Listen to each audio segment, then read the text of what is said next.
খোঁজার জন্য প্রেশার দিয়েছো, কিন্তু আমার এই মা কি করেছে জানো?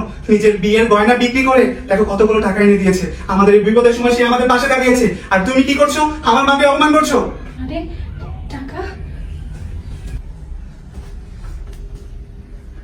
আরে এতগুলো টাকা মা দিয়েছে। আর আমি কিনা দিনের পর দিন, মাসের পর মাস, বছরের পর বছর এই মায়ের সাথে তোমাকে যোগাযোগ করতে দেয়নি। আমি ভেবেছি আমাদের সোসাইটির সাথে, আমাদের লেভেলের সাথে তোমার মা কখনোই যায় না। ওনাকে নিয়ে আসলে আমি কারোর সাথে মুখ দেখাতে পারবো না। আমি সবসময় ভেবেছি উনি একটা আমার সংসারের জন্য আপদ। এই আপদটা যত